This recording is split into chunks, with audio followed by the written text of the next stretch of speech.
Hello, good evening. My name is Erica Torres, and I'll be presenting my persuasive speech this evening.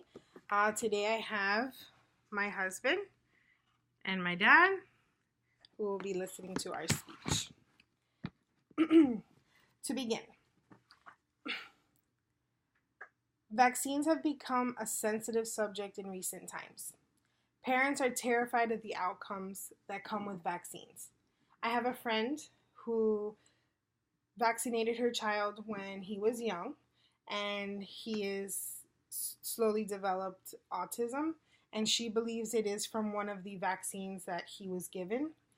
Well, we need to inform parents that vaccines are not dangerous, that there are many components, and today I'm going to try my best to explain that there are positives and negatives and a lot of myths that come to vaccinating our children. Parents need to understand that vaccines prevent diseases that can be dangerous or even deadly to children. Vaccines help develop immunities by imitating the infection. This then teaches the body to create antibodies and fight off these diseases. Vaccinating makes the body strong. Today, I'd like to talk to you about the decision of having your children vaccinated.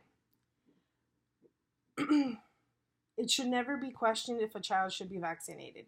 Would you put your child or other children at risk for diseases or even a fatal one? I am sure most of you are interested in finding out more. There are plenty of journals and written documents from doctors and medical journals that vaccines are important and play a huge role in the development of our children.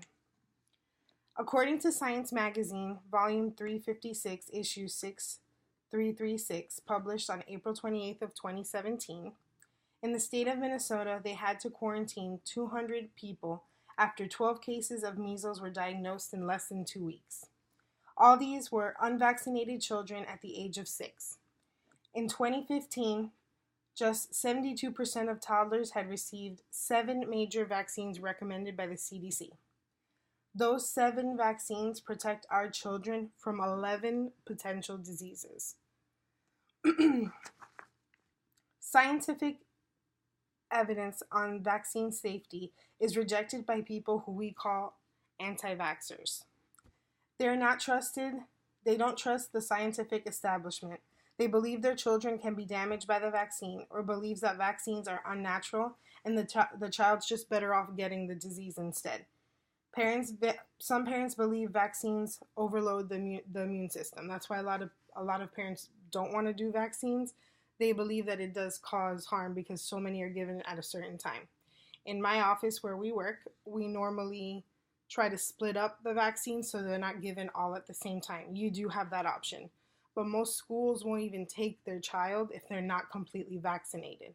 They actually aren't vaccinated. They actually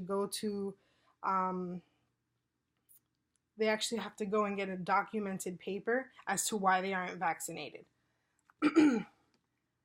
For example, in San Diego, a measles outbreak that was the cause of an unvaccinated child who traveled outside of the country. 75% of other cases from other unvaccinated children are because of parent refusal. While it is important to share the enormous benefits of vaccination, we do have to remember a new vaccine is the only way to test out its effects by giving the vaccines to hundreds of other individuals who have read benefits and gave consent. Parents who have unvaccinated children put them at risk with children who have been vaccinated. Another example I'd like to show you is a flyer from my work, Pediatric Associates. At my job, when parents decide against vaccines, they sign a refusal vaccine sheet. On the flyer, this gives us myths and facts about the flu shot, for example. I'll show you here. This is from my job. One of the myths they say is they think that the flu virus actually causes the flu. And here they say that that's technically not true. Some people feel ill after the vaccine's been given just because the energy used to create the immune cells for the body's temperature usually rises. That usually goes away 1 or 2 days after the flu vaccine is given. Some may even be sick before the vaccine's given. So when the vaccine is administered, It takes a few days and then the child does get sick.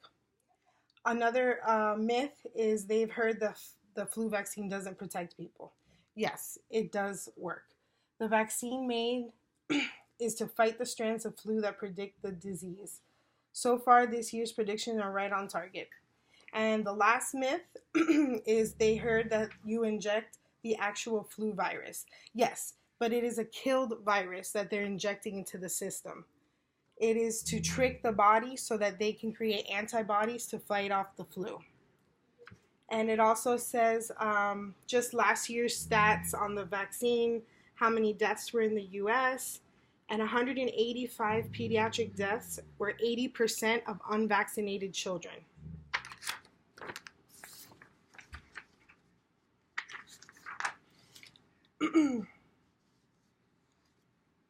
Many misconceptions about vaccines do exist.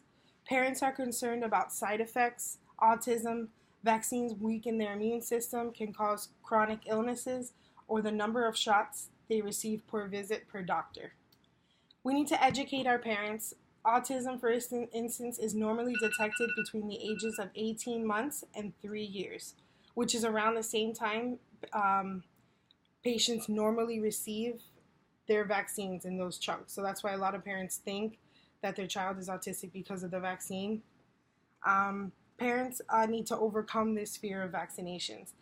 Parents receive lots of false information from unknowable sources. They need to ask their pediatricians what they recommend, how to split up dosages. There is ways to vaccinate to not overwhelm the immune system of the child. How many more children have to die from vaccine preventable diseases? How much longer will we see our children suffer because our parents don't have the adequate information and can't make the adequate decision? We need to not teach people to believe vaccines are wrong. We just need to let them know what an actual vaccine is. There are many ways to get information. A great website that I use is the cdc.gov.